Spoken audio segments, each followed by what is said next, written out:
porque soy trabajadora social.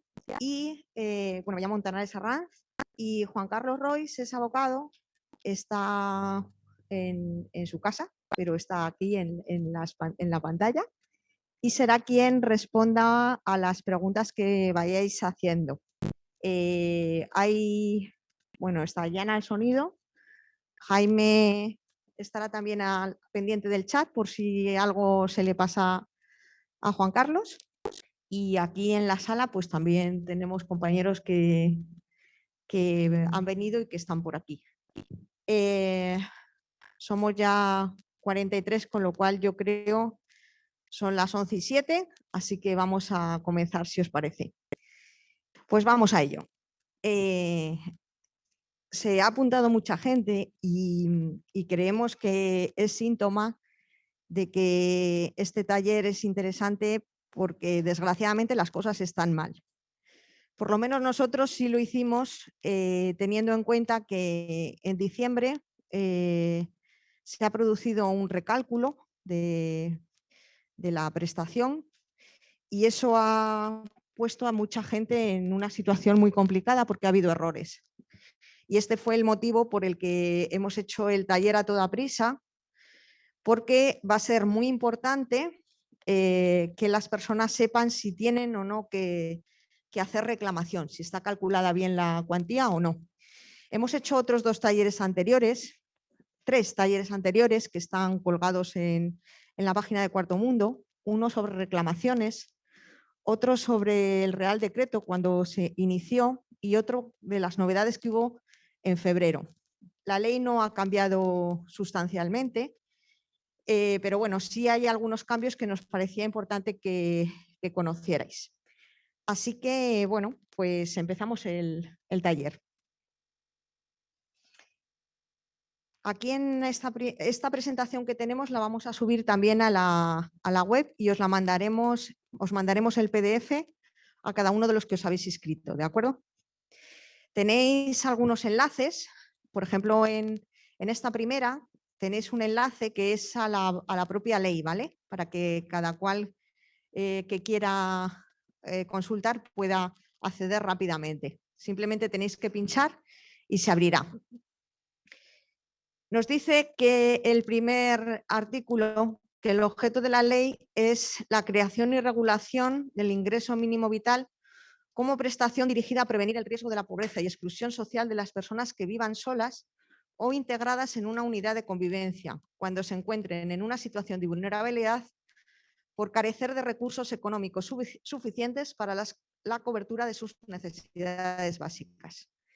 Y la primera pregunta que uno se hace después de leer la ley o cuando ya tiene la prestación es si es por carecer o por haber carecido. Y esta pregunta es muy importante, como vais a ver en la exposición. Ni son todos los que son, ni están todos los que están. Este es un enlace de un artículo que hizo Cibio y que me parecía muy interesante para la sesión de hoy. La Administración pierde el 42% de los juicios sobre el ingreso mínimo vital.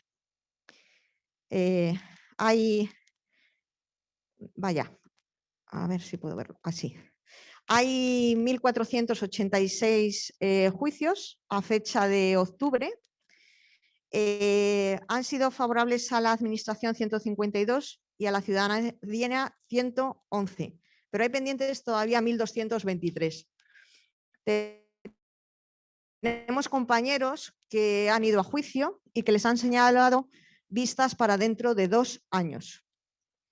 Entonces diréis, ¿y para qué sirve entonces reclamar? Bueno, primero para hacer evidente, porque Cibio ya tiene estos datos, pero segundo porque más tarde o más temprano nos pueden reconocer los derechos. Y tercero, porque eso nos va a dar pruebas de que lo que estamos, aunque los medios de comunicación no lo cuenten y aunque el ministro pues no se dé de momento por aludido y diga, como decía ayer la prensa, que se van a mandar 8.000 SMS porque es que la gente no se ha enterado de que está el ingreso mínimo vital, como lo oís. 89.660 reclamaciones. Se han aceptado 8.000. Estas son las relacionadas con el ingreso mínimo vital. Y esto es realmente una pequeña parte del volumen de todo lo que está pasando, porque como podéis ver, fueron denegadas de 1.322.904 solicitudes, fueron denegadas 888.000. Es decir, que la gente que reclama es una pequeñísima parte de lo que se tendría que reclamar, porque nosotros conocemos a muchas personas a las que se le ha denegado a través de la oficina jurídica y también a través de la plataforma RMI es tu derecho, que también es una plataforma en la que participamos y sabemos que este volumen es muy alto. Vamos a ver.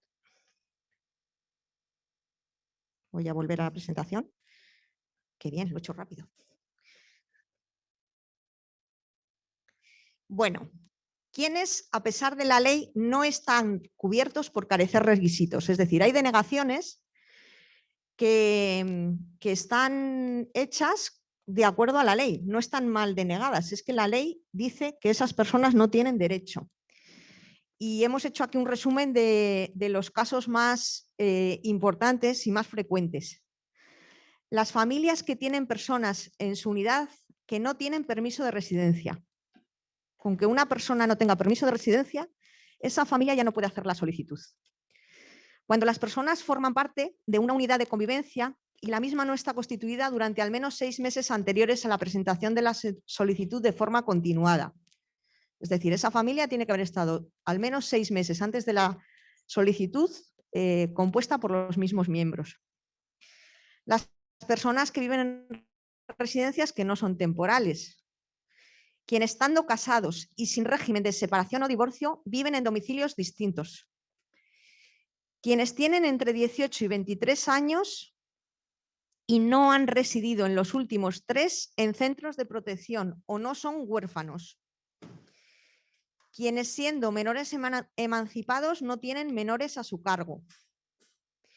Quienes estando en situación de pobreza y viviendo solos de menos de 30 años no lleven más de 2 años sin vivir con sus padres de manera autónoma e independiente en España.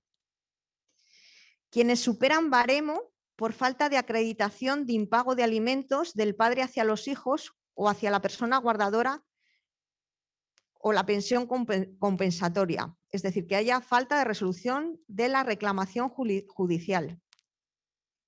Quienes no tienen certificado de exclusión de servicios sociales o entidades acreditadas para realizarlo, por vivir con otras personas sin lazos de parentesco hasta segundo grado, o residir en domicilio distinto al del empadronamiento. Las personas sin certificado, aunque la ley les daría derecho con el certificado, cuando no se lo hacen lo tienen muy complicado. Conocemos varias personas que lo están pasando mal para conseguirlo, incluso con seguimiento de servicios sociales. Quienes, habiendo agotado la prestación del SEPE, del Servicio de Empleo, no cumplen requisitos de cuantía en el año previo. ¿Qué hacer en estos casos? Ante una situación de falta de ingresos, hay que solicitar información sobre las ayudas de emergencia en los servicios sociales municipales y también informar de la situación que uno ha solicitado el ingreso mínimo vital, porque a lo mejor el trabajador social o la trabajadora social tiene que hacer el certificado de exclusión para que uno pueda entrar dentro de los requisitos. Solicitar renta mínima autonómica, porque las rentas mínimas siguen existiendo. Existían antes y existen después. En Madrid, por ejemplo, algunas de las situaciones que hemos dicho antes, pues podrían solicitar renta mínima y debieran de concedérselo porque cumplirían requisitos. Previo a todo esto, tanto a la solicitud de la renta mínima como de las ayudas de emergencia, como del ingreso mínimo vital, es importante acudir al servicio de empleo, porque a veces hay prestaciones a las que uno puede tener derecho y que no lo sabe, y es importante también inscribirse como demandante de empleo. Esto es muy importante porque si a uno le corresponde una prestación del servicio de empleo, primero lo tiene que solicitar. No puede solicitar ni la renta mínima ni el ingreso mínimo vital hasta que no haya solicitado la prestación del servicio de empleo. Y, por supuesto, haberse inscrito como demandante, aunque no le corresponda nada. ¿Para qué situaciones se necesita el certificado de exclusión? Es decir, con ese certificado vamos a poder solicitar el ingreso mínimo vital. Bueno, pues, por ejemplo, aquellas que se encuentran empadronadas en un domicilio ficticio. Esto es algo que dimos en otro de los talleres sobre empadronamiento, y son las situaciones especiales en las que las personas que no están empadronadas donde viven, porque no pueden empadronarse. Es algo que muchos ayuntamientos incumplen, pero hay una normativa que tendría que cumplirse. Y en estas instrucciones técnicas, los ayuntamientos tendrían que empadronar a cualquier persona, viva donde viva y sea cual sea su situación. Y esos casos especiales son los que van a necesitar certificado de exclusión una vez que estés empadronado. También cuando vives en un servicio residencial, bien de carácter social, sanitario o sociosanitario, y tenga un carácter temporal y por eso, bueno, no estás viviendo en tu domicilio, estás viviendo allí, pero necesitas este certificado para acreditar que estás en una situación de exclusión y que necesitarías este ingreso. También cuando el domicilio real de la persona que planteara que no vive en donde está empadronada por distintos motivos, hay muchos motivos. También en ese caso, el certificado de exclusión puede permitir que esa persona acceda al ingreso mínimo vital. También cuando hay inexistencia de los vínculos de parentesco y te encuentras empadronado con otras personas con las que no tienes estos vínculos, ¿vale?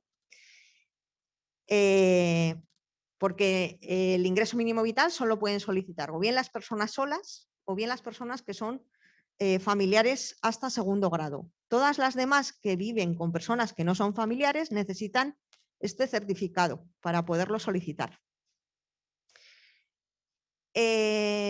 También la acreditación de haber vivido de forma independiente y la acreditación de formar parte de una unidad de convivencia durante al menos 6 meses anteriores a la presentación de la solicitud, cuando el padrón no lo dice, pero los servicios sociales son testigos de que eso es así, porque a veces hay un seguimiento y se sabe.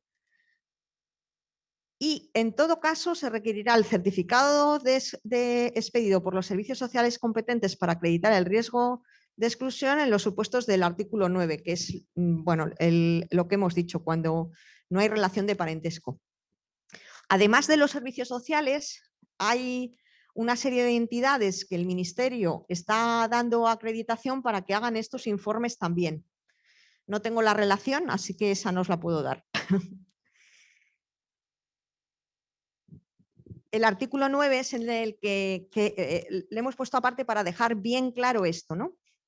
¿Qué personas son las que cuando conviven contigo te tienen que hacer el certificado de riesgo de exclusión, porque si no te lo hacen, te van a denegar sí o sí el ingreso mínimo vital? Pues tienen que ser personas que no sean ni matrimonio, ni pareja de hecho, ni parientes de primer grado, es decir, padres o hijos, de segundo grado, abuelos, nietos, hermanos, o por consanguinidad, adopción o afinidad, hermanastros o cuñados. O personas que conviven por situación de guarda o acogimiento familiar permanente. En todos esos casos no hay que hacer certificado, pero si no son nada de esto, o te hacen el certificado o te van a denegar el ingreso mínimo vital porque no estás dentro de los requisitos. Si queréis, No sé si, yo no estoy viendo el chat. Juan Carlos, cuando tú valores, me paras y si te parece que en el chat hay preguntas que es necesario contestar al hilo, pues lo hacemos. De acuerdo. Ah, vale. Tú me paras y me vas diciendo, ¿de acuerdo? Bueno, pues seguimos. Algunas mejoras a partir de la ley.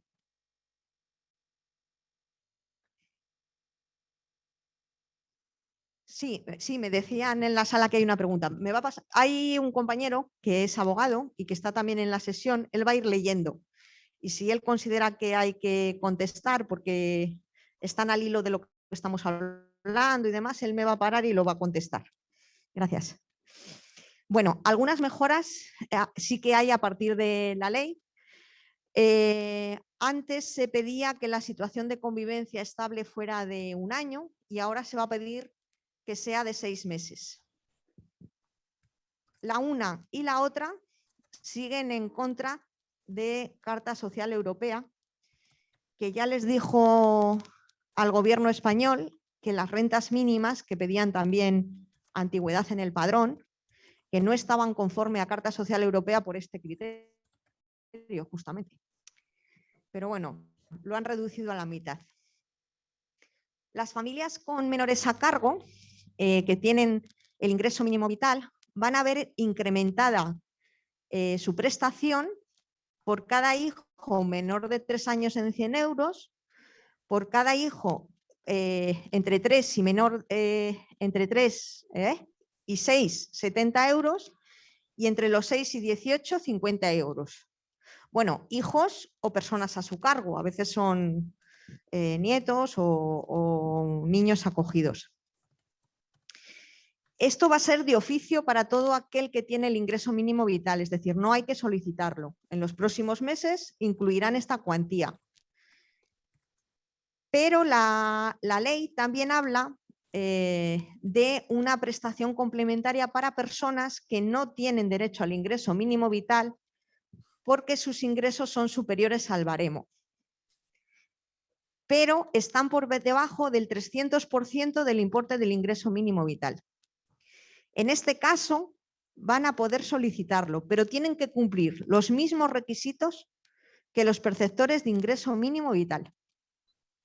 Es decir, se parece a los puntos, pero ya no son los puntos. No es la prestación por hijo a cargo, es otra prestación distinta que tiene unos requisitos distintos, tiene los requisitos del ingreso mínimo vital. ¿Y cómo se va a poder solicitar? Pues con el propio ingreso, con la propia solicitud del ingreso mínimo vital. Os he puesto un enlace de la revista de la Seguridad Social, que si pincháis vais a ver, es una guía sobre este complemento y viene un poco explicado todo esto, ¿no? Aquí vienen las tablas, por ejemplo, los límites en 2022, pues el 300%, para que veáis un poco cuáles son los límites, para un adulto y un menor está en 23.000 euros anuales, para 5 o más, por ejemplo, un adulto y 4 o más menores está en 33.000, 33.937. Bueno, hay una serie de tablas. Y también el patrimonio. El patrimonio también tiene unos topes que son el 150%, y vienen aquí también las tablas, y los activos, que son un poco los ahorros y esas cosas que uno puede también tener, que también tiene tablas que podéis consultar aquí.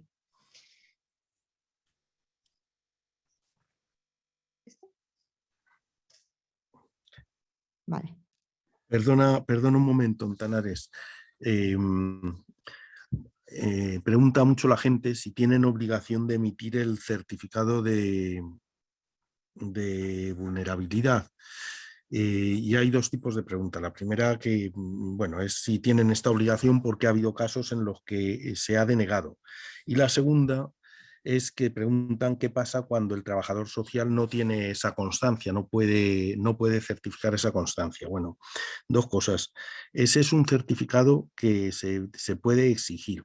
Y si no te lo quieren dar, lo que tienes que hacer es hacer una reclamación, porque es una obligación. Y segundo, ¿qué ocurre si el trabajador social no tiene manera de certificar eso? Pues si no tiene manera, emitirá un certificado negativo o lo que sea, pero no puede no hacerse el certificado, ¿vale?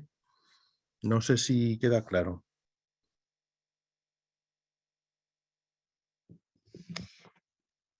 Sabemos que a través de la oficina sabemos que no está siendo fácil en muchos casos la solicitud. Entonces, esta es una cosa que habrá que exigir. Sí, es así.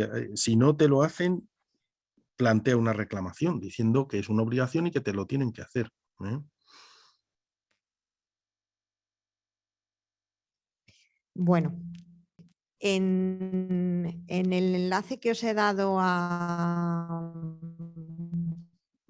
la revista, hay un simulador también para ver si a uno le corresponde o no el ingreso mínimo vital. Esperemos que lo hayan mejorado, porque el simulador antiguo era bastante complicado y al final la gente no terminaba, después de, de usarlo, de saber si le correspondía o no. Pero bueno, ahí en el enlace a la revista lo tenéis. Bueno, las familias monomarentales. Este es otra de las mejoras que ha tenido, bueno, no para todos los casos, pero para algunos sí. En algunos ya existía de antes. El asunto es que se va a sumar a la cuantía mensual para el primer miembro un 22% de incremento en estos casos. Cuando la familia esté constituida por un solo adulto en el que haya uno o más descendientes hasta segundo grado, pueden ser también nietos o menores de edad sobre los que tenga la guardia y custodia exclusiva esa persona. Es decir, esto de la guardia y custodia exclusiva es muy importante. Es decir, para ser familia monomarental, primero tienes que tener documentos que acrediten que esa guardia y custodia es tuya y que no es compartida. O bien, uno o más menores en régimen de acogimiento familiar permanente o guarda con fines de adopción cuando se trata de un único acogedor o guardador. O cuando el otro progenitor, guardador o acogedor se encuentre ingresado en prisión o en un centro hospitalario por un periodo interrumpido igual o superior a un año. En estos casos también. También en el caso en el que la mujer que tiene la guardia de custodia haya sufrido violencia de género. Y en este caso los descendientes pueden ser hasta segundo grado, es decir, también pueden ser nietos menores de edad, sobre los que tenga la guardia y custodia. O un acogimiento familiar permanente o guarda con fines de adopción. En todos esos casos van a poder incrementarse un 22% de la cuantía establecida para una persona. También las familias con miembros en situación de dependencia o discapacidad van a poder hacer este incremento del 22%. Siempre que en la unidad de convivencia esté incluida alguna persona con grado de discapacidad superior al 65%. O en el supuesto de que los descendientes o menores que convivan exclusivamente con sus progenitores o bien con abuelos o guardadores o acogedores, si tienen situación de monomarentalidad, se reconoce también este mismo complemento cuando uno de ellos tenga reconocido un grado 3 de dependencia, incapacidad permanente absoluta o gran invalidez. Sí. Esto es por defecto de feminismo. Tienes toda la razón. Tendría que poner monomarentales o monoparentales. Lo más común suele ser las monomarentales. Por eso, como común, lo he dejado. Pero es verdad que no está excluyendo a monoparentales, ¿vale? Bueno, hay mucha gente preocupada por el subsidio de mayores de 52, por lo visto, porque la ley les habla de ellos. Pero la verdad es que lo que dice es, primero, muy farragoso y luego no dice nada. Así que yo he puesto aquí tal cual lo dice la ley para que cada cual interprete a su manera. Ha habido varios anuncios de la Seguridad Social en relación a las personas con subsidios, con pensiones y otras cuestiones. Y yo creo que la publicidad que se ha hecho es un poco engañosa. Por eso hay algunas partes de la exposición que tienen que ver con este tipo de cosas, ¿no? Con la publicidad engañosa. A ver, lo que nos dice la ley es que la suma de pensiones contributivas y no contributivas o subsidios de desempleo de alguno o alguno de los miembros de la unidad de convivencia debe ser inferior a la renta garantizada y que la cuantía será la diferencia entre las sumas y la resta de la renta garantizada que correspondería. Cuando el importe mensual del conjunto de las pensiones contributivas o no contributivas y los subsidios de desempleo para mayores de 52 sea igual o superior a la cuantía mensual de la renta garantizada aplicable, no procederá a reconocer el derecho al ingreso mínimo vital. Luego os voy a decir cuál es la renta garantizada. Hay unas tablas por cada año. Está justo después. En ningún caso, la actualización del importe del ingreso mínimo vital con efectos de 1 de enero de cada año podrá dar lugar a la percepción de una cantidad mensual superior a la diferencia entre la renta garantizada y la cuantía, una vez actualizada, que tuviera en esa fecha la pensión o la suma de pensiones y, en su caso, los subsidios de desempleo percibidos por el beneficiario individual o cualquiera de los miembros de la unidad de convivencia. Bueno, habéis visto 3 párrafos larguísimos para decir que van a cumplir exactamente las mismas condiciones que todos los demás. Pero han dedicado 3 párrafos. Pues esta es peor. La vulnerabilidad sobrevenida en el año en curso. Habéis oído, porque o lo habréis visto en la publicidad engañosa esta del Ministerio, que las personas que tengan una situación sobrevenida, pues que no se van a contar sus ingresos más que de ese momento. Pues la ley no dice exactamente eso. La ley dice que cuando no se reúna el requisito de vulnerabilidad económica en el ejercicio anterior, se podrá solicitar desde el 1 de abril hasta el 1 de diciembre del año en curso el reconocimiento del derecho a la prestación del ingreso mínimo vital en aquellos supuestos en los que la situación de vulnerabilidad económica haya sobrevenido durante el año en curso. ¿Vale? Claro, eso lo puede hacer absolutamente todo el mundo. Todo el mundo que cumple criterios a día de hoy lo puede solicitar. Pero a todo el mundo se le pide exactamente lo mismo. Bueno, pues a estos también, porque dice unos párrafos después. Asimismo, se requerirá que en el ejercicio inmediatamente anterior al de la solicitud, el beneficiario individual o, en su caso, la unidad de convivencia, no haya superado los límites de renta y patrimonio de acuerdo con lo previsto en el artículo 20 y primer párrafo del artículo 21, apartado 7 de la presente ley, establecidos en el anexo 4, que con la información proporcionada de la entidad gestora. Bueno, todo este párrafo tan largo es para decir que las personas con vulnerabilidad sobrevenida en el año en curso van a tener las mismas condiciones que todos los demás. Es decir, cumplir los requisitos del año anterior. ¿Vale? Entonces, para que todo el mundo lo sepa. Por eso, la pregunta del principio de la situación que tengo ahora o la situación que he tenido. Pues son las dos, la que tengo ahora y la que he tenido. ¿Por qué desde el 1 de abril? Lo del 1 de abril tiene que ver con que los datos de la Seguridad Social están a partir del, los datos de Hacienda, la Seguridad Social los podría tener desde el 1 de abril por el sistema de interoperabilidad, que es un sistema que todas las administraciones tienen para consultar datos de las demás administraciones. Bueno, se mantienen las consideraciones especiales en la ley para varios supuestos, que son los de las víctimas de trata de seres humanos y de explotación sexual y las mujeres víctimas de violencia de género. No me voy a detener, pero hay varias circunstancias que les eximen de algunas cosas, ¿vale? ¿Cómo calcular la cuantía y así reclamar si no está correcta? Esto es muy importante que lo entendáis. El ingreso mínimo vital tiene las siguientes características. Garantiza un nivel mínimo de renta mediante la cobertura de la diferencia existente entre la suma de recursos económicos de cualquier naturaleza que disponga la persona beneficiaria o los integrantes de la unidad de convivencia y la cuantía de renta garantizada para cada supuesto. Es decir, nuestros ingresos y los del ingreso mínimo vital no pueden superar nunca el tope de renta garantizada y los van a calcular no con nuestros ingresos actuales, sino con los ingresos del año anterior. Y cada año van a recalcular con la declaración de la renta de los solicitantes.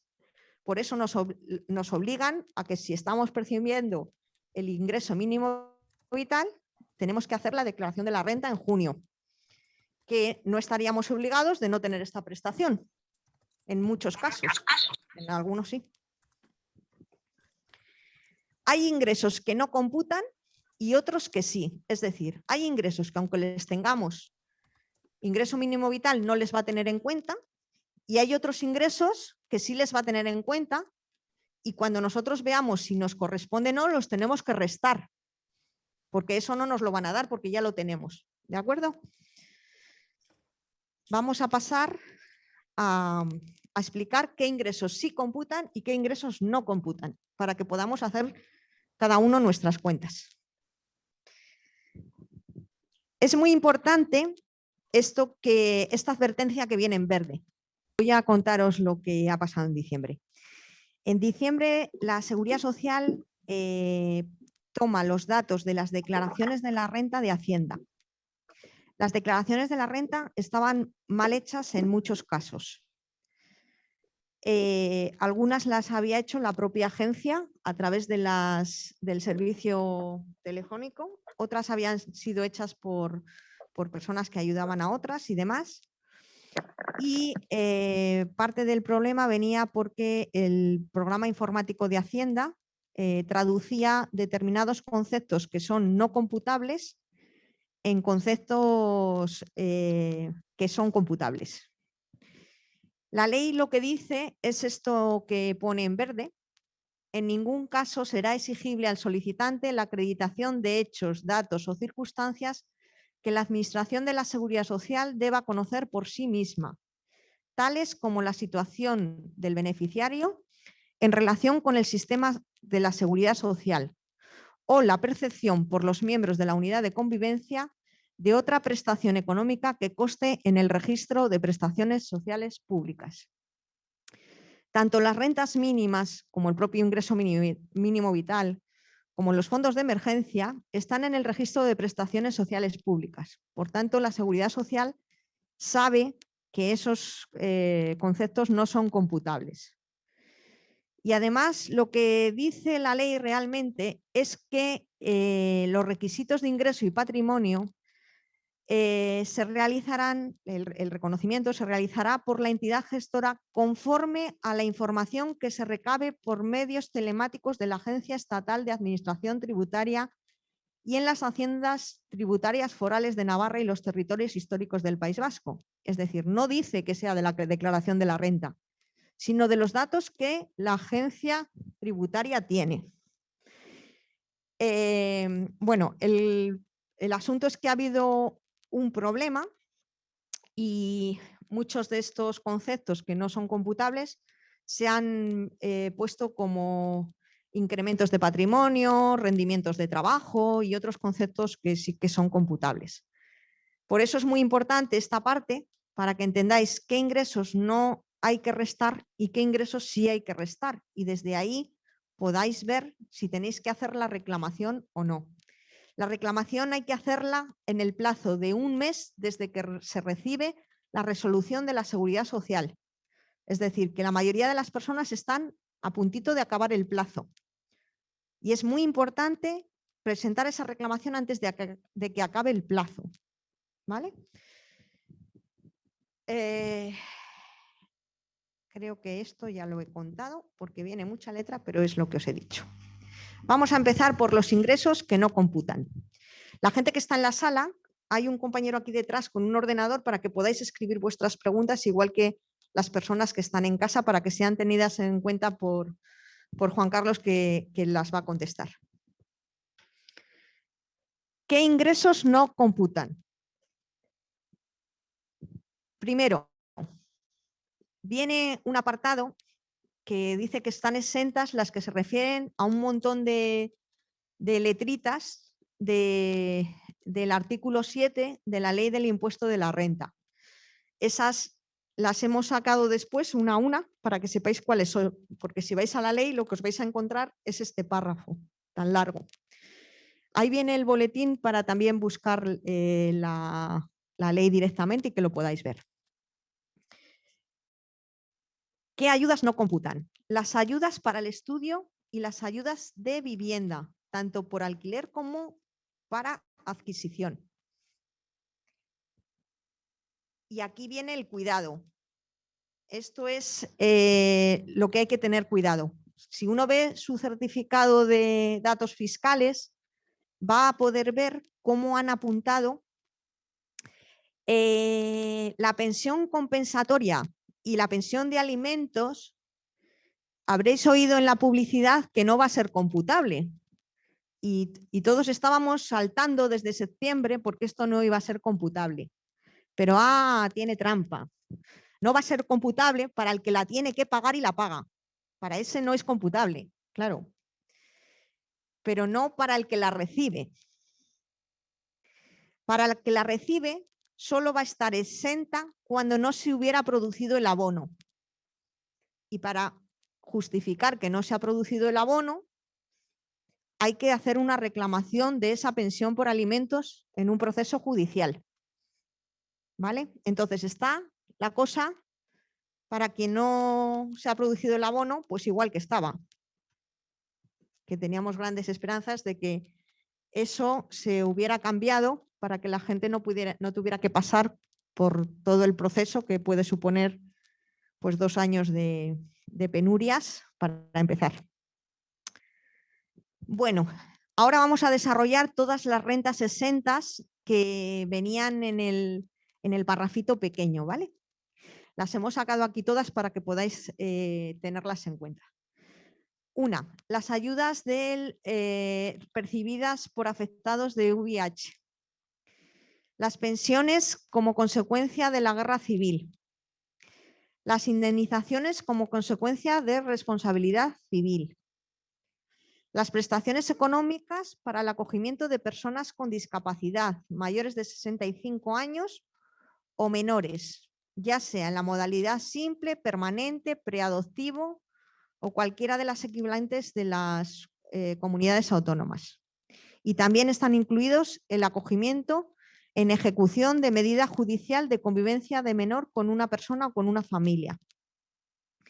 También las ayudas económicas para financiar la estancia en residencia o centros de día de personas con discapacidad con un grado de minusvalía igual o superior al 65% o mayores de 65 años. Y esta tiene una condición, y es siempre que el resto de las rentas no excedan del doble de indicador público de renta de efectos múltiples, el IPREM, que el IPREM en este momento no recuerdo en cuánto estaba. No recuerdo en cuánto estaba, pero esta cantidad será alrededor de 900 euros. No creáis que es mucho más. Seguimos. ¿Qué otras están exentas? Las becas públicas. Prácticamente todas las becas públicas, también las de entidades sin fines lucrativos. ¿Cuántos? 564,90 el año pasado, con lo cual 1.120 más o menos es el tope, ¿vale? Para ese anterior. las becas públicas y concedidas por distintas entidades para personal investigador en formación. Esas tampoco cuentan. Tampoco cuentan las prestaciones por desempleo de modalidad de pago único, siempre que se destinen a las finalidades y casos que se han previsto en la norma. Y todas estas exenciones tienen que estar condicionadas, en el caso de estas prestaciones de pago único, a que en el plazo de 5 años se haya mantenido la acción o participación en las sociedades laborales y cooperativas en las que se ha invertido ese dinero. Seguimos con las no computables. Las indemnizaciones satisfechas por las administraciones públicas por daños personales por el funcionamiento de servicios públicos en materia de responsabilidad patrimonial. Las prestaciones percibidas por entierro o sepelio. Las ayudas económicas que tienen una ley que las regula a las personas con hemofilia y otras coagulopatías congénitas que hayan desarrollado la hepatitis C. Los intereses variables de los préstamos hipotecarios destinados a la adquisición de vivienda habitual. Ciertos instrumentos de cobertura para esos intereses. Las prestaciones económicas públicas que tienen que ver con la Ley de Promoción de Autonomía Personal y Atención a las Personas en Situación de Dependencia, es decir, todas las prestaciones económicas de lo que comúnmente llamamos la Ley de Dependencia. Esas tampoco computan. Esta es muy importante porque hasta ahora sí computaban. Esta es una de las importantes mejoras. Y las últimas que no computan y que tampoco computaban antes, ojo, el ingreso mínimo vital, obviamente, pues no es tan obvio. Hay gente que en diciembre le han dicho que se queda sin prestación porque el año pasado tuvo ingreso mínimo vital, porque se lo han metido en la declaración de la renta en un mal concepto. De las comunidades autónomas, las rentas mínimas de las comunidades autónomas, en cada comunidad se llama de una manera, pero son las rentas mínimas autonómicas. Las demás ayudas establecidas por entidades locales, que son las ayudas de emergencia u otras ayudas que tienen que ver con colectivos en riesgo de exclusión social, necesidades habitacionales de personas sin recursos, alimentación, escolarización y demás necesidades básicas de menores o personas con discapacidad.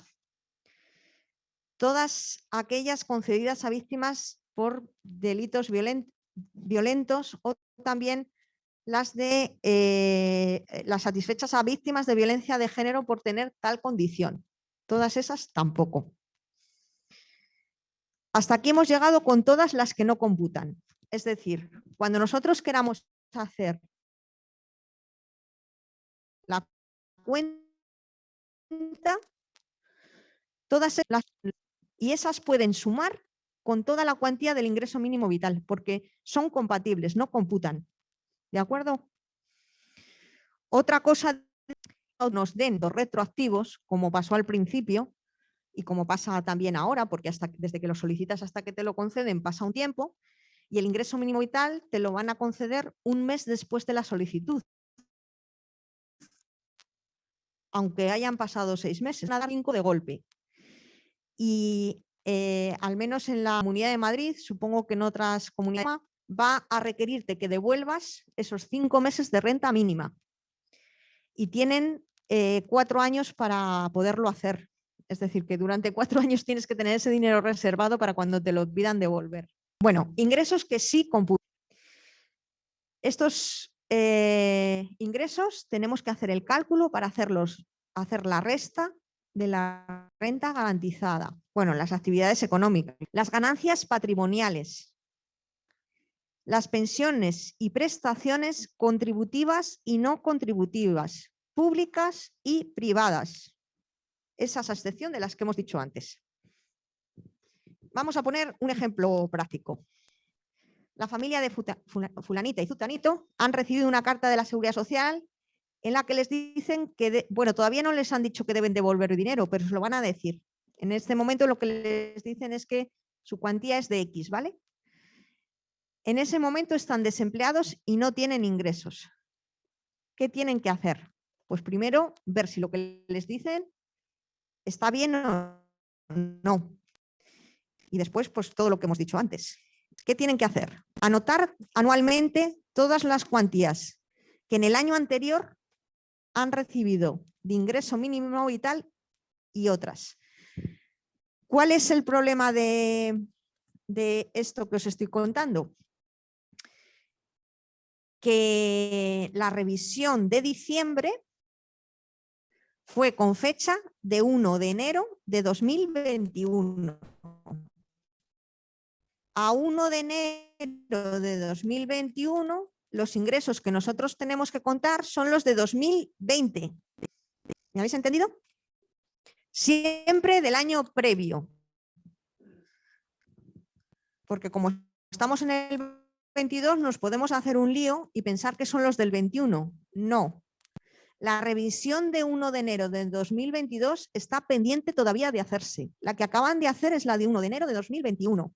Con lo cual, los ingresos que tenemos que contar son los ingresos de 2020. Todas las cuantías que hemos recibido, más ingreso mínimo vital. Luego tengo las tablas, ¿vale? Para que las veáis. Hacemos esa suma y lo restamos de las tablas que nos corresponden como familia o como persona sola.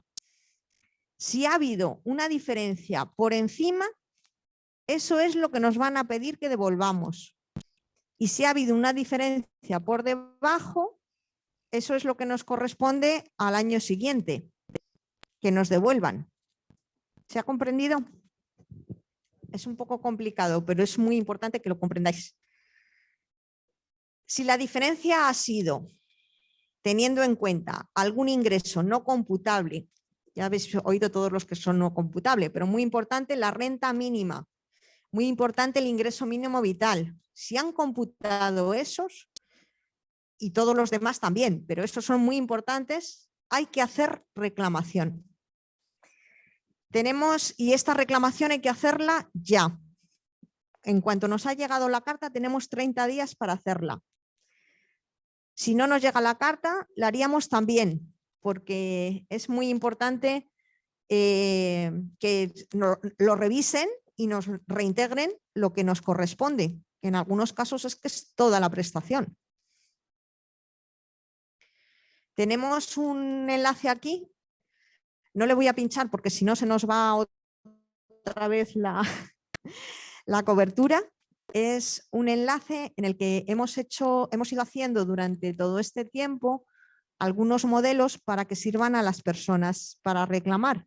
Hay que adaptarlos a cada situación, pero os puede ser de utilidad. El primer modelo, que es el nuevo, está pensado para todas estas situaciones que han ocurrido en diciembre, especialmente cuando han computado las rentas mínimas autonómicas o las prestaciones de emergencia. Esta es la tabla para 2020. Por ejemplo, imaginemos una familia que son 2 adultos y 3 o más niños. Su renta garantizada son 12.184 en el año 2020.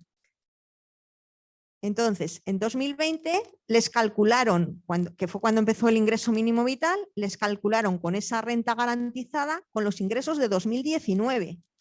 ¿Vale? Ahora en diciembre, ¿qué han hecho? Han cogido la tabla de 2021. Que, como podéis ver, hay un incremento. Y ahora en esta tabla está también el incremento que va a haber en 2022. ¿Vale? Entonces, lo que tenemos que coger en diciembre, para la revisión de diciembre, es la renta de 2021. Tenemos que coger los ingresos del año anterior. Imaginemos, el caso que teníamos era de 2 adultos y 3 niños. La renta garantizada prevista para 2021 era, ¿por qué 2? De 12.600, ya sé por qué 2, porque el segundo ha sido la paguita que nos han dado, la paguita que decían que daban ahora en enero. La diferencia entre 406 y 600 es esa cuantía de la revalorización del 1,6%, ¿vale? Como esa nos la han dado aparte, nosotros lo que tenemos que contar es la primera tabla, la de 12.406, ¿vale? Porque la otra es cuando nos han dado además el complemento. Entonces, la de 12.406 es la renta garantizada anual que tendría que tener una familia con 2 adultos y 3 o más menores. Ahí hay que restarle todos los ingresos computables y la diferencia, si está por encima, es lo que nos van a pedir devolver en los próximos meses. Bueno, pueden tardar años. ¿De acuerdo?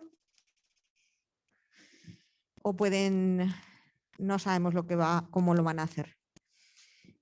Ahora, a 1 de enero de 2022, la ley dice que tienen que revisar otra vez la cuantía con los ingresos de 2021. Esta revisión, nosotros el año pasado, desde la plataforma Remedios Tu Derecho y desde otros lugares, nos consta, era en abril, que preguntaba antes a la revisión. No tenían que haber esperado a diciembre. ¿Qué ha pasado esperando a diciembre? Pues han pasado varias cosas. Primero, a alguna gente se le ha generado una deuda de 11 meses, lo cual es una barbaridad para las personas que no tienen ingresos. Y la segunda, y que es tan importante como la de la deuda, es que hay personas que tendrían derecho a la renta mínima si se les deniega el ingreso mínimo vital y están sin ingresos. Y de esta manera han perdido 11 meses de posibilidad de renta mínima. Es decir, que se han generado dos perjuicios por hacer la revisión tan tarde. Vamos a ver este año cómo es la revisión, porque si la hacen en abril, en realidad va a haber ahí 3 meses y a lo mejor entre una revisión y la otra revisión, entre lo que la gente debe y lo que a la gente se la debe después, pues los importes se atenúen. Esto que os hemos dicho es un poco farragoso, pero es lo más importante que queremos que entendáis en este taller. Bueno, la tabla de 2022, todo esto son enlaces que hemos cogido de la Seguridad Social con las tablas. Es dificilísimo de poderse hacer con esta información para entender algo. Además, veréis que cada tabla es distinta de las otras. En estas, por ejemplo, incluyen a las unidades monoparentales, perdón. Ellos dicen monoparentales. Estaba mirando a ver si estaban hasta todas las situaciones, porque sabéis que a partir de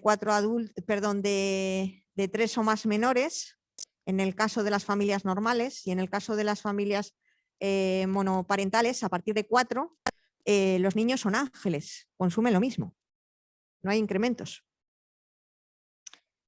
Bueno, seguimos. El artículo 16 es el que habla de todo esto que acabo de contar. La modificación y la actualización de la cuantía de la prestación. Cualquier cambio en las circunstancias personales de la persona beneficiaria o de alguno de los miembros de la unidad de convivencia pueden comportar la disminución o aumento de la prestación mediante la revisión correspondiente por la entidad gestora. Además, las personas están obligadas a comunicar cualquier variación que tengan en el número de miembros o en los ingresos. Hay una obligación, ¿vale? Lo que hemos ido viendo en la aplicación de la norma es que cuando uno comunica a la Seguridad Social que tiene ingresos, la reacción es automática. O sea, en muy poco tiempo se hace una revisión de la prestación. A veces incluso ni siquiera se revisa, se suspende la prestación hasta que la Seguridad Social pueda revisar si te corresponde más o menos. Pero la verdad es que la ley no dice cómo se va a hacer esto, solo dice lo que os acabo de leer. Lo que sí dice es que la modificación de las circunstancias personales tendrá efectos a partir del día 1 del mes siguiente en el que se haya producido el hecho causante. Es decir, no sabemos cuándo te lo van a revisar, pero sí que cuando te lo revisen va a empezar en el mes que se ha producido ese cambio. Y en cualquier caso, lo que sí dice es que la cuantía de la prestación se actualizará con efectos del 1 de enero de cada año, tomando como referencia los ingresos anuales del ejercicio anterior, que es todo lo que os acabo de contar ahora mismo. Que el 1 de enero tendrían que revisarlo, que en abril podrían tener los datos de Hacienda para poderlo hacer, pero que el año pasado esperaron a diciembre y que este año veremos qué es lo que van a hacer con la revisión. ¿Qué documentos son importantes para esta valoración, para cuando nosotros queramos hacer el cálculo? Porque dices, ¿de dónde saco yo toda esta información? Bueno, un documento importante es el certificado de datos fiscales de todos los mayores de edad. Es un documento que podemos obtener en Hacienda y podemos también acudir a la sede electrónica para poderlo obtener. El certificado de vida laboral para saber pues, qué meses hemos trabajado, qué meses no. La declaración de la renta para saber qué datos ha dado Hacienda a la seguridad social de nuestra declaración de la renta. El empadronamiento histórico colectivo para saber cuándo hemos empadronado o se ha dado de baja a alguien. Bueno, la baja nosotros no la vamos a ver, pero la administración sí está obligada a comunicarla. Si no estamos unidos a otra persona por vínculo matrimonial o pareja de hecho, lo acreditaremos por declaración jurada o afirmación solemne del propio sujeto que constará en la propia solicitud de la prestación. Esto es importante. Y en ese modelo, que tienen que hacer un modelo, pero mientras no exista, pues incluiremos la advertencia sobre la responsabilidad penal en que puede incurrir en caso de falsedad. Y esta declaración jurada o afirmación solemne no impedirá que la entidad gestora requiera acreditación adicional en caso de duda fundada. Esto es un lío que a la gente le está volviendo loca. Os he dicho el tema de no estar unida por vínculo matrimonial o pareja de hecho, es un lío cuando lo único que falta es la acreditación, pero uno ha vivido con otra persona toda su vida, tiene hijos con ella, los hijos ya están casados y hay denegaciones en estos casos por pertenecer a dos unidades de convivencia, dice.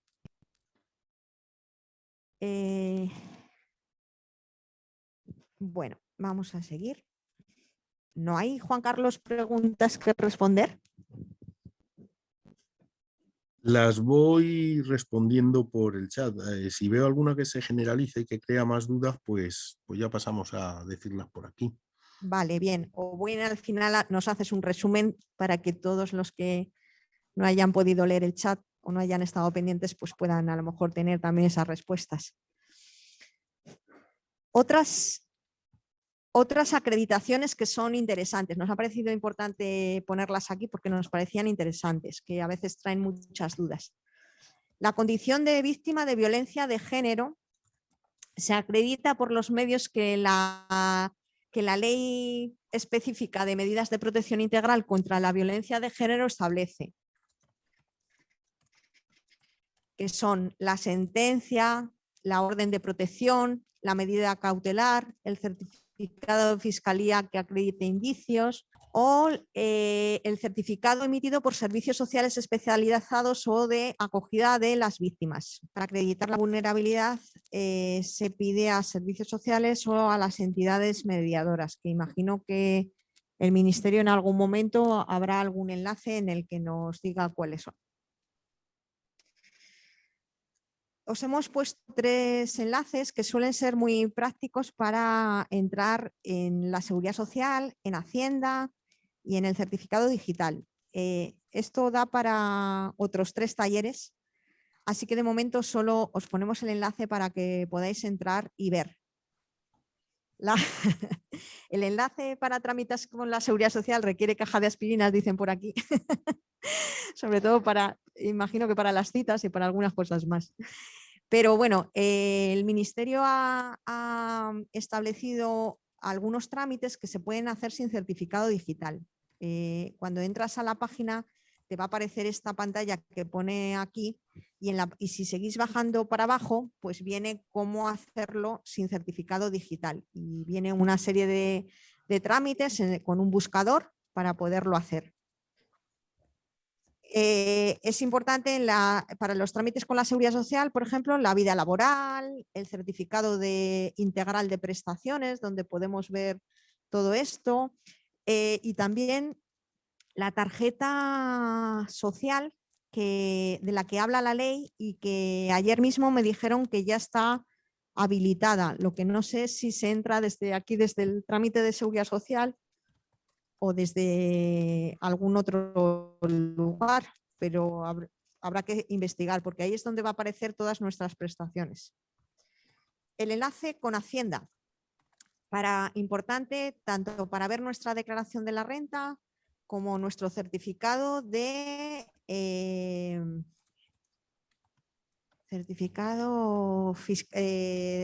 me sale la palabra, certificado de datos fiscales que os hablaba antes. Los enlaces con el servicio de empleo para que nos podamos dar de alta como demandantes de empleo, podamos ver las prestaciones a las que tenemos derecho y también podamos solicitarlas. Hay algunas formas para poder solicitarlo también vía online. Y la página del registro clave, que es también muy importante porque lo vamos a necesitar para muchos trámites con la administración. Y bueno, pues aquí ha acabado la presentación. No sé cómo vamos de tiempo. Las 12:20, muy bien. Tenemos entonces como media hora para que si alguien tiene alguna, bueno, para que Juan nos haga un resumen de las respuestas que ha ido dando. Bueno, pues ha habido como cuatro bloques de preocupaciones, digamos, todas están muy relacionadas, pero 4 bloques. El primero tiene que ver con la declaración de Hacienda, con lo que hay que meter o no meter. Entonces, como un consejo práctico, confirmar el borrador que te dan sin mirarlo no es una buena idea, porque ellos van a incluir todo lo que les conste sin hacer una discriminación de si hay rentas exentas o no exentas. Por ejemplo, si tú tienes una subvención, lo van a meter como una ganancia patrimonial y les da igual de si está exenta o no exenta. Entonces lo que hay que hacer es preferible consultarlo con alguien que sepa y no confirmar directamente el borrador, porque te puede dar que te salgan más ingresos de los que corresponden y como ese es el dato que van a volcar a la Seguridad Social, la Seguridad Social cuando revise te puede decir que no te correspondía y te mete en el lío de tener que hacer un recurso y demostrar lo que hay. Sobre todo teniendo en cuenta que cuando tú confirmas el borrador ya no es unos datos de Hacienda que pueden tener un error, es tu declaración, eres tú el que está declarando eso. Entonces, en la práctica, aunque es el perfil de gente menos indicado para ello, pero hay que tener mucho cuidado con esas declaraciones de la renta. Y si te las hacen por ahí, en una gestoría o donde sea, pues lo mismo, hay que verificar que el gestor no va a aplicar el automatismo de cualquier declaración de la renta de cualquier persona, porque es que tú te estás jugando que te corresponda o no te corresponda esto. Y entonces hay que tener cuidado en eso. La segunda es una preocupación que hay sobre las devoluciones indebidas, de cobros indebidos. Bueno, esto es un trámite que ellos van a hacer en cuanto se den cuenta que hay un cobro indebido. Y te lo van a hacer, es decir, esto se va a aplicar de oficio y además hay solo dos casos en los que el ingreso mínimo vital no es inembargable. Uno es cuando se deben pensiones de alimentos y otro cuando se tienen deudas con la Seguridad Social. Es decir, que si te han dado una prestación indebida y te la reclaman y tú no encuentras la manera de fraccionar o de aplazar el pago, ellos te van a poder embargar la prestación que te corresponda y te van a dar la diferencia entre lo que te corresponda y lo que te estén dando, ¿vale? Además de que te genera una deuda que tiene intereses y tiene mora y tal. En la devolución de prestación indebida se puede pedir el aplazamiento, que tarden un tiempo en cobrarte, o el fraccionamiento, que te cobren poco a poco. Esto se puede hacer. Tercera núcleo de cosas en las que hay preocupación: ¿qué pasa si hay una modificación de tus condiciones? Porque cobras una cantidad económica, te ha salido un trabajo, porque ha cesado un miembro, ha nacido otro, lo que sea, ¿no? Pues lo que pasa es que hay que decirlo inmediatamente, porque esto determina un cambio de reglas de juego. Ellos van a revisar en función de esta modificación. Y la ley dice que la modificación correrá a partir del mes siguiente, con lo cual hay que hacerlo de forma inmediata, para evitar que al final tengas la sorpresa de que te puedan extinguir por no haberles dado los datos, o que te puedan meter un palo de devoluciones. Y estas son el núcleo de cosas. Luego, otros dos supuestos que hay que tener en cuenta.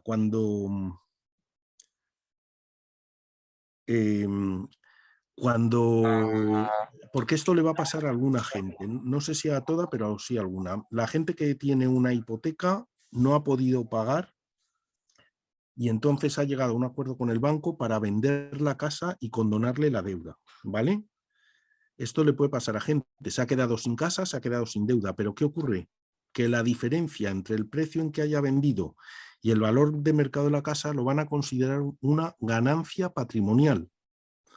Lo que quiere decir que hacer este tipo de negocio a lo mejor te quita la deuda, pero también te quita la posibilidad de acceder al ingreso mínimo vital. Porque ese dinero diferencia, suponte que te han dicho que la han vendido en 100.000 euros y tu deuda hipotecaria eran 200.000, has tenido una ganancia patrimonial de 100.000 euros. ¿Vale? Entonces, con ese tipo de cosas también, cuando se hagan, no digo que no se hagan, pero cuando se hagan hay que tener cuidado, porque si luego estás en una situación muy perjudicada, te puede perjudicar más porque no vas a tener derecho a esa prestación, ¿vale? Y bueno, ha salido una cosa sobre la pareja de hecho, el hecho notorio. El hecho notorio es, las parejas de hecho, en principio, para que ellos las entiendan como pareja de hecho, tienen que estar apuntadas, tienen que estar inscritas.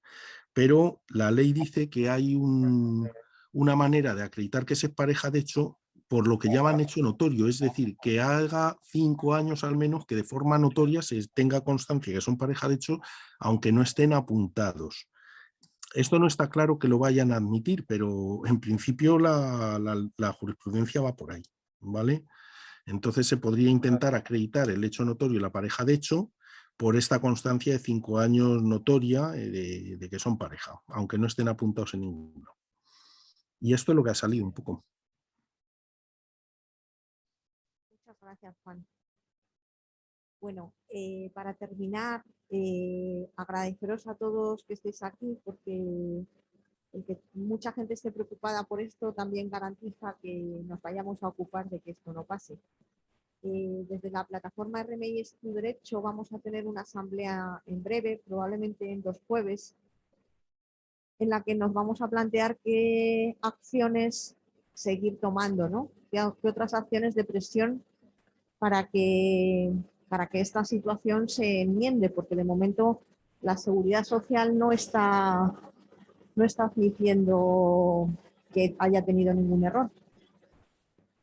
Si alguno quisiera incorporarse a esta asamblea, que nos escriba también al correo para decirle en qué horario y qué día será. Hay una pregunta. Espera, que voy a... Hay una pregunta que repite: si no se reclama en el plazo de 30 días, ¿qué puede pasar? El plazo que tienes para impugnar lo que te digan son 30 días. Si no, eso deviene firme. Tú puedes pedirle luego una revisión y lo que quieras. Es una petición, tú puedes hacerlo, las peticiones que te parezca, pero no te la tienen por qué tramitar como un recurso ni nada así. Entonces, los plazos en todo lo que tiene que ver con la administración son muy importantes. Y no vale con pedirles las cosas, hay que reclamar, hay que hacer una reclamación. Oiga, me han dictado esto y no estoy de acuerdo por esto, esto y esto, y estas son, y lo reclamo. ¿Y esa reclamación cómo se presenta? Pues se puede presentar de manera electrónica, pero también muchas veces es más fácil, o en alguno, bueno, ahora no es tan fácil, en alguno de los registros generales que hay, o bien se puede hacer también por certificado administrativo. Se va a correos con la carta abierta, con tus alegaciones y una fotocopia de las alegaciones, te sellan tu copia, metes las alegaciones en el sobre y ese sobre es tu reclamación. Y hay que hacerla. Si no se reclama, insisto, eso no va a ningún lado. Y si la reclamación no la responden en los plazos que marca la ley, pues entonces tendrás que ir a un juez a que el juez te dé la razón. Porque si no, si no haces eso, pues ya está, hacen lo que pone en la resolución y ya está. Hola, ¿se me escucha? Sí. Quería hacer una pregunta respecto al artículo 5, titulares del ingreso mínimo vital. Habla de las personas que tienen que firmar la solicitud y ahí incluye a todas, pero luego nombra específicamente a las personas que tengan establecidas judicialmente medidas de apoyo. Habla de las que tengan medidas de apoyo establecidas de manera judicial. En el caso de medidas voluntarias, es decir, el paso previo a lo judicial, ¿sí firmarían la solicitud? ¿O cómo se tiene que entender según la ley esto? En principio la deben firmar todos. Todos. O sea, personas con medidas voluntarias de apoyo también. Todos. ¿Con medidas judiciales también, quieres decir? Sí, todos. Mira, en caso de duda, ante una situación donde la ley dice blanco y negro, dice tienen que firmar todos, pero especialmente esto, quédate en lo primero, todos es todos. Ajá. Por si acaso, porque si no te pueden decir, no, qué pena, es que falta no sé quién, y como ponía a todos. Vale. ¿Puedo preguntar otra duda?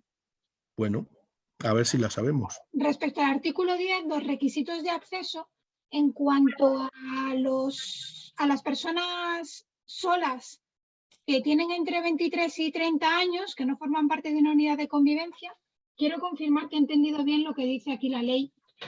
Artículo 10, apartado 2, en el segundo párrafo.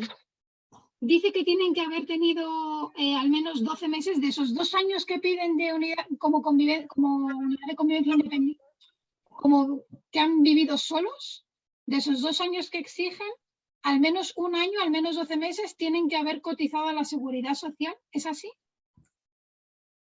Me parece que sí. Ahora no tengo el artículo, espérate que lo busque, pero me parece que sí que es así. Que tienen que estar de alta, o sea que si no están de alta... Haber sido autónomos económicamente lo interpretan desde exactamente eso. Dice en situación de alta en cualquiera de los regímenes que integran el sistema de seguridad social. Claro. O sea que de esos 2 años, uno tienen que haber estado de alta. Si no han estado de alta, tampoco tienen derecho a ingreso mínimo vital, ¿no? Eso es. Entiendo. La verdad es que eso no se entiende mucho. Que te exijan, o sea, si no tienes ingresos, no tienes recursos económicos, encima te exijo que estés 2 años solo y que además de esos 2 años, uno hayas estado de alta. Muchos de los requisitos que tienen no se entienden. No se entiende ese, no se entiende que lo que revisen son 2 años antes, cuando resulta que tú cuando tienes el problema es ahora. Hay muchas de las cosas que vienen en la norma que son muy discrecionales, pero bueno, es lo que hay. Preguntan que si existe el reglamento del IMV. No, existe la ley que acaba de salir en diciembre.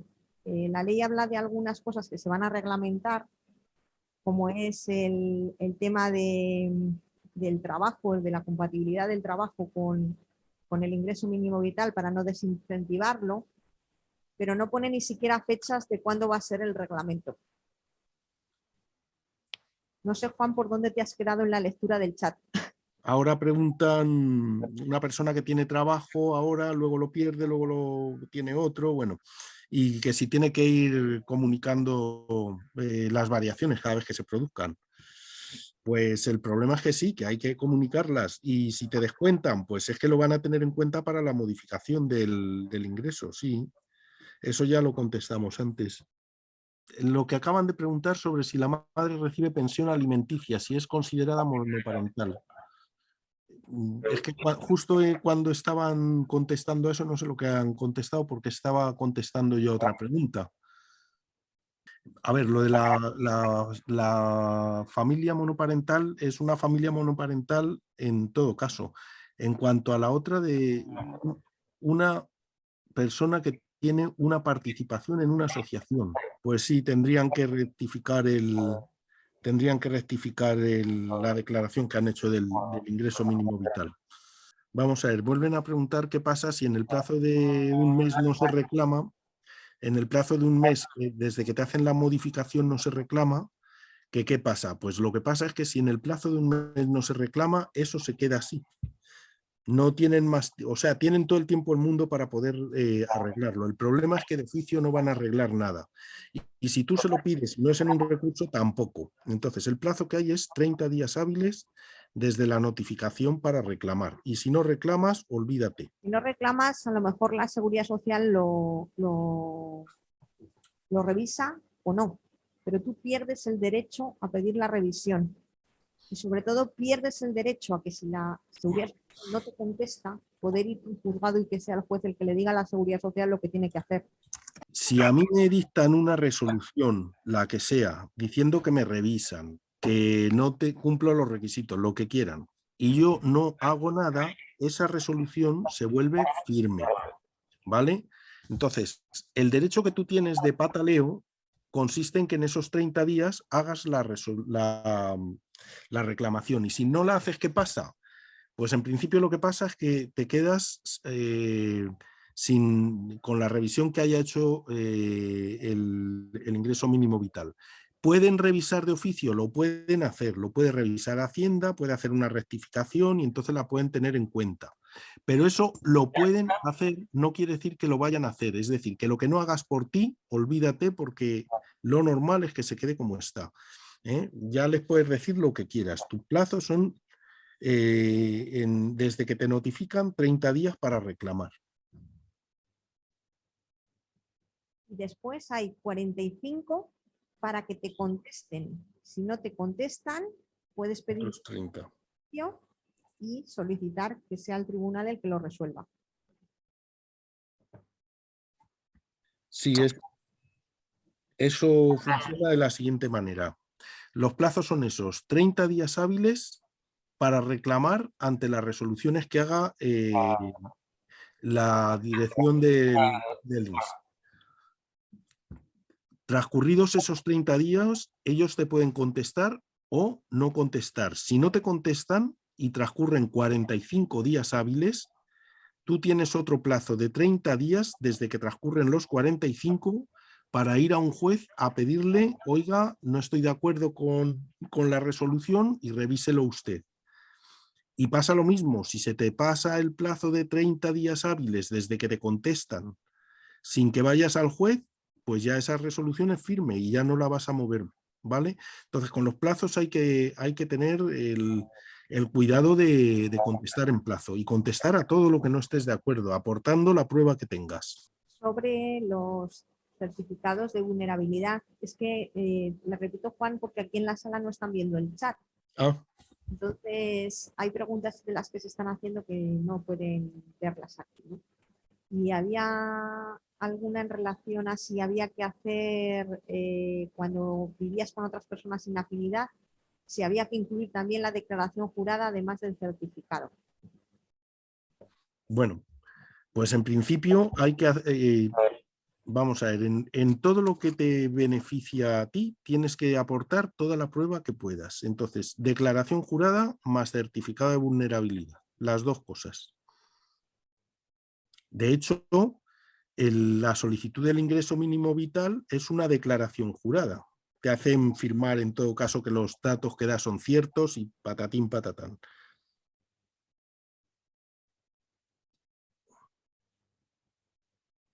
dice Gina que perdona, pero que continúa sin entender por qué las familias están recibiendo la solicitud de IMV denegada, porque en servicios sociales están diciendo a las familias que vuelvan a realizar la solicitud. Yo me imagino que será porque bueno, vamos a ver, para tener derecho al ingreso mínimo vital hace falta no tener derecho a la renta mínima de inserción, ¿vale? Si a ti te la han denegado porque no has acreditado los documentos, es distinto a si a ti te han dicho que no tienes derecho. Si no tienes derecho podrás pedir la otra, pero si tienes derecho tienes que pedirla. Cuando en servicios sociales una IMV está denegada, a veces no saben por qué está denegada. Y en segundo lugar, hacer una reclamación, pues se la han denegado. Tanto la Seguridad Social como algunos servicios sociales me consta que están diciendo a las familias que vuelvan a realizar una nueva solicitud. Porque en enero, a partir de enero de 2022, se cuentan los ingresos de 2021. Y entonces puede haber quien piense que hacerlo es un trámite más fácil. Desde mi punto de vista hay que hacer las dos cosas. La reclamación si la denegación está mal hecha y si quieres además una nueva solicitud. Sobre todo porque la reclamación, ya os he dicho que en algunos casos vía judicial se está retrasando 2 años. Entonces, esas personas pueden intentar hacer una nueva solicitud, pero yo no diría que no dejen de reclamar lo que les corresponde si la denegación está mal hecha. Hay otra pregunta. Dice que con la renta mínima, cuando tienes algún trabajo esporádico, lo comunicas a la trabajadora social de servicios sociales. Pero con el ingreso mínimo vital, ¿a quién se comunica y cómo? Pues eso lo tienes que comunicar al ingreso mínimo vital, a la dirección provincial del INS. Tú tienes tu número de expediente y dices que en relación a tu expediente que tienes esto. Lo haces por medio de un certificado que lo puedes hacer por internet, lo puedes hacer en un registro general o lo puedes hacer por certificado administrativo. Y los plazos, otra pregunta, ¿los plazos desde cuándo son? Pues son desde que te notifican. El problema que tenemos es que a veces no notifican, ¿vale? Pues el problema es que para que tú puedas recurrir hace falta una notificación. Sí puedes, yo entiendo que podrías decir, oiga, mire usted, a mí no me ha llegado notificación, pero en internet me aparece esto y les doy el pantallazo y yo reclamo porque no estoy de acuerdo. Si no te han notificado y te dicen que no está notificado todavía, pues cuando te llegue la carta ya volverás a reclamar. Pero a ti lo que te interesa es prontitud. Desde que tienes una constancia de que está denegado, debes intentar el recurso. Hay una cuestión más, y es que cuando no te lo han notificado, se produce un silencio administrativo. Juan, cuéntaselo. Silencio, bueno, pero vamos a ver, silencio administrativo es cuando tú pides algo y no te comunican nada.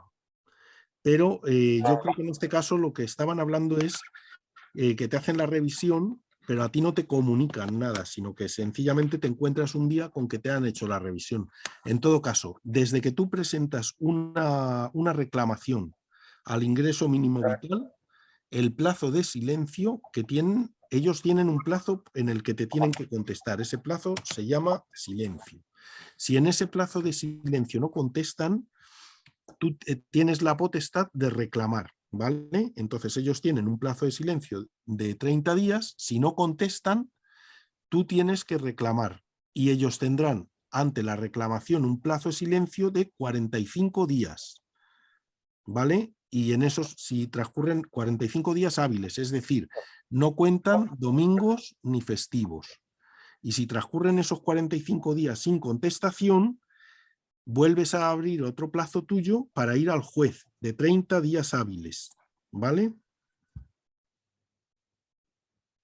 Frida nos envía un comunicado que ha encontrado en la Seguridad Social para hacer comunicaciones del ingreso mínimo vital. Es un PDF y nos lo ha puesto en el chat por si alguien Fenómeno.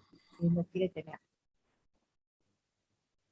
La duración del contrato no marca lo que se tiene que comunicar a IMV. Todos los cambios se tienen que comunicar.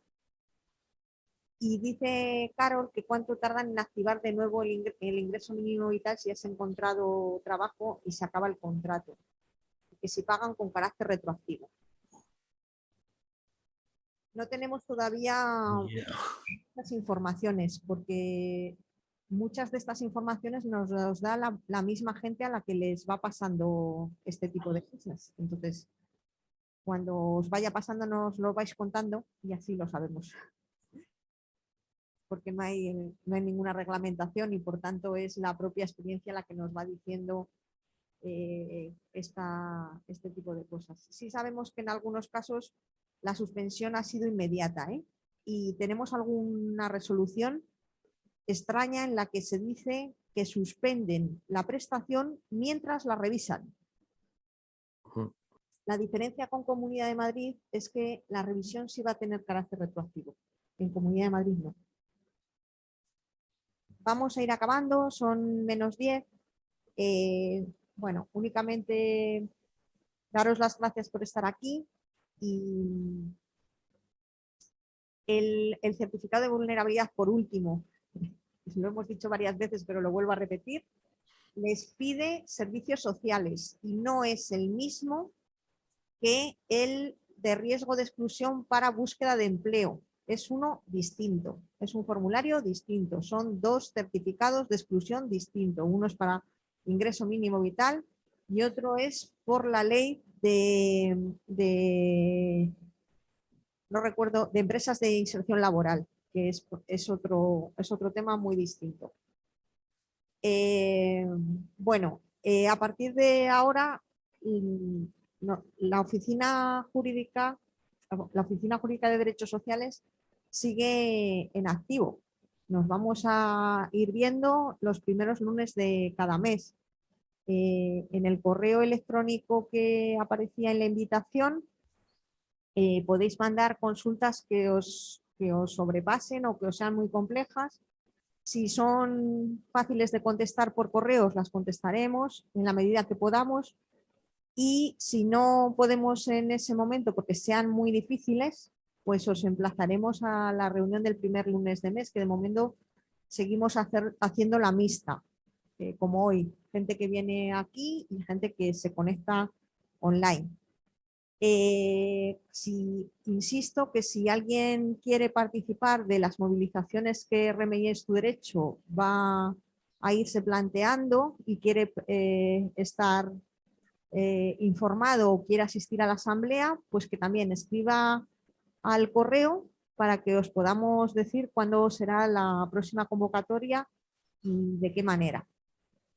Y bueno, pues no sé si hay alguna cosa así de utilizarme ahora, porque si no, pues nos despedimos. Un saludo. Chao.